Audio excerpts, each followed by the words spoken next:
Hello नालुके मित्र rational भाई। दोस्तों, तुमने अपनी जिंदगी में कभी ना कभी ये चीज तो देखा ही होगा। नहीं, मतलब तुम में से ज्यादातर लोगों ने तो ये देखा ही है। नहीं, प्लीज ये अच्छा नहीं। तो फिर भाई इस चीज को कहते हैं न्यूटन्स क्रेडल, और इसको पहली बार देखने के बाद हम में से बहुत लोगों का ऐसा रिएक्शन होता है। तो भाई बात यह है कि न्यूटन्स क्रेडल को हम बहुत तरीके से एक्सप्लेन कर सकते हैं, पर मैं सबसे इजी तरीके से इसको एक्सप्लेन करने की कोशिश करूंगा। तो करना एहे रहा नहीं जाता।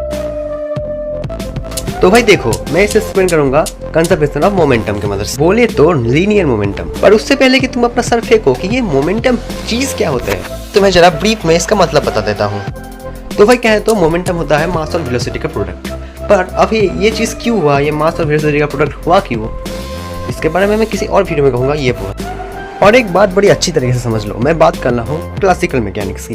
क्वांटम मैकेनिक्स में मोमेंटम का मतलब पूरी तरीके से बदल जाता है। और क्योंकि मैं मेरे काइन मास्टर के फ्री वर्जन में बनाए गए इस वीडियो पे क्वांटम मैकेनिक्स तो एक्सप्लेन कर नहीं सकता, तो रहने दो फिर। जो भी हो, अब बात करते हैं कंजर्वेशन ऑफ मोमेंटम के बारे में। तो फिर ये है मेरे हाथ में एक सिस्टम जो कि एक खीरा और एक मतलब कप से बना हुआ है। तो जैसा कि तुम लोग देख सकते हो कि खीरे का जो वेलोसिटी है वो भी 0 है और कप का भी वेलोसिटी 0 है। अगर खीरे के मास को हम स्मॉल m और कप के मास को कैपिटल M पकड़े तो हमें कुछ ऐसा मिले। तो फिर इसके बाद हम अगर पूरे सिस्टम का नेट मोमेंटम निकाले तो वो होता है mv प्लस mu, जिसका मतलब होता है थोड़ा सा मैथ करके 0। पर अभी आएगा कहानी में ट्विस्ट। क्या होगा अगर मैं कप को बहुत तेजी से नीचे निकालूं?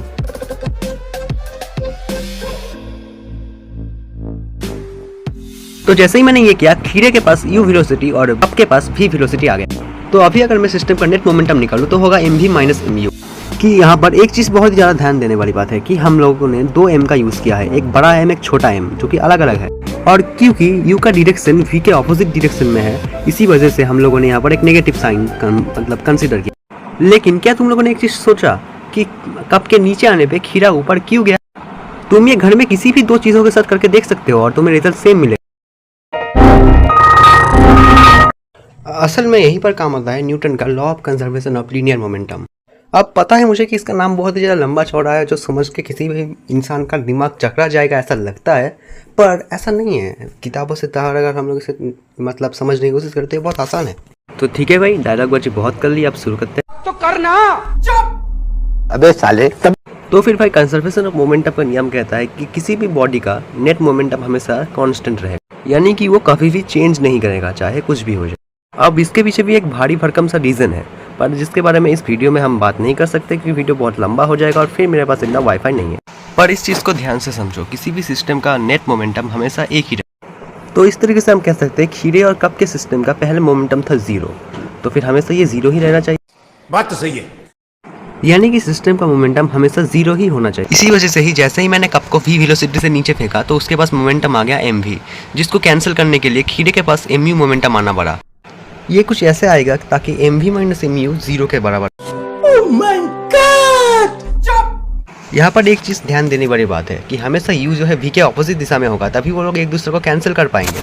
इसी वजह से ही जो एक खीरा ऊपर की तरफ गया। ठीक है भाई, बहुत बढ़िया बात है, मोमेंटम तो मोमेंटम कंसेप्ट रहा, पर उसके साथ इस चीज़ का क्या संपर्क है? इस तिरछी दरिंदे जैसे दिखने वाले क्रेडल का उसके साथ क्या रिश्ता है? अरे कहना क्या चाहते हो?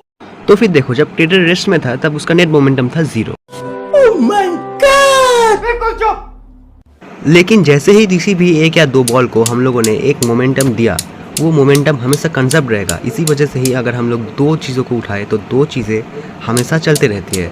और इसी तरीके से अगर हम लोग 3 चीज़ों को एक साथ उठाए, 3 चीज़ मतलब 3 बॉल या समझ रहे हो तुम लोग, तो वो 3 चीज़ हमेशा चलते रहते हैं। इसी तरीके से 4 बॉलों को अगर एक साथ हम लोग फेंके तो 4 बॉल हमेशा चलते रहेंगे, क्योंकि मोमेंटम जो है हमेशा कंजर्व रहेगा। ये सब क्या देखना पड़ रहा है? अच्छा है मैं अंधा हूँ। तो फिर भाई दैट्स इट फॉर टुडे। आज के वीडियो के लिए बस इतना ही। इससे बड़ा वीडियो मैं नहीं बनाऊंगा क्योंकि मेरे पास वाईफाई नहीं है। और एक और चीज़ है, तुम्हें इस तरह से वीडियो पसंद है तो चैनल को कर लो सब्सक्राइब।